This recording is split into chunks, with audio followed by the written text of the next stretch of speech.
Here we go, 67 Dodge Dart fans. I was going to take this car outside and do the informational walk around here, but South Florida had other plans and it is raining really hard, so we get to do it here in the garage. How about that? Anyway, 67 was a pivotal year for Dodge, Chrysler for that matter. What you're seeing is a Dodge Dart convertible. It's a GT model, and it's one of the very rare 273 four-barrel high performance, or what they call the E code, or HiPos.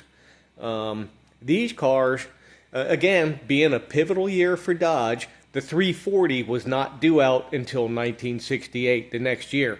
So what they were left with was these little 273s, and they are actually a throwback to the old power. These are solid lifter, 10.5 compression, 10.5 to 1 compression, and a domed piston in a old type super high performance car.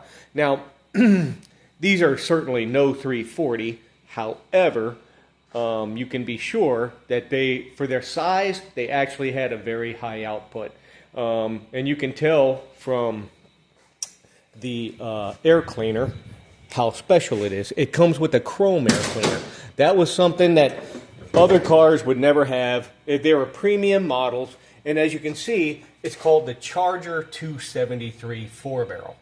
Okay, that is one of the main things that denote it, as well as these black wrinkle valve covers.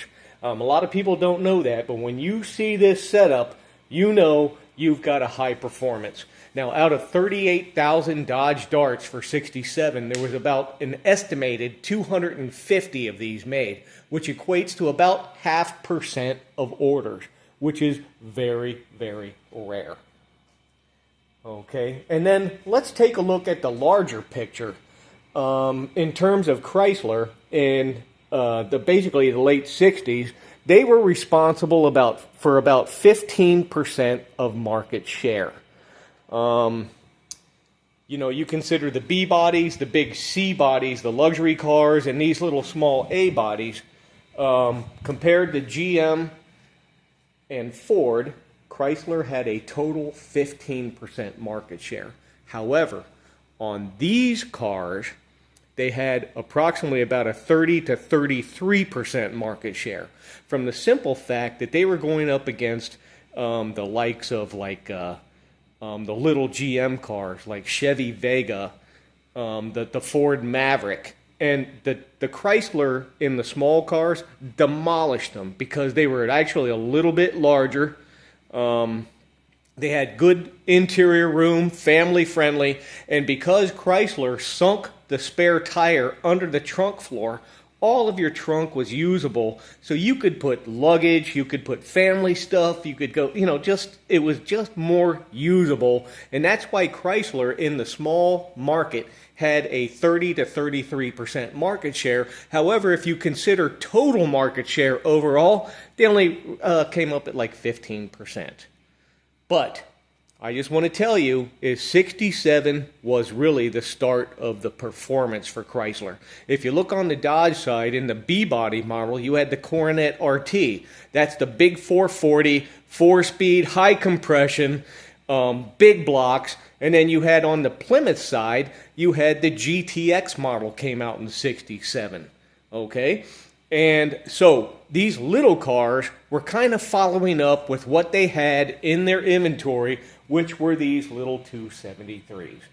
Not until the next year in 68 did you get like GTS darts and something, But this is what they had, and here is one of the very rare examples, and a beautiful example at that. Just a wonderful car. It's got bucket seats. It's column shift automatic, but look at that wheel. 67. Everything's correct. It's beautiful. And when you come to that one last year of 273 performance in these cars, it's hard to find one that is in this good a shape. And there you have it. Look at that. Very correct. Even has the Dodge Dart GT emblems on the top of the door panels. And remember, 67 was the last year of high trim, actually metal chrome interior, lots of bright metal in it. The subsequent years, as Chrysler was running out of money, you got a lot of black vinyl and plastic. See this trim along here? You know, all this stuff costs money to the manufacturer. And take a look at this back plate here. Yep. It's beautiful. It's a repop trim, but it is perfect. And that's what contributes to the whole car. Power top. All Chryslers were power top cars. The other manufacturers use manual tops. When you got to the 71 year is when Chrysler went to a manual top, unlike some of the 3-speed Challengers with 318s and stuff. But on these products, you always had a power top. It works perfectly.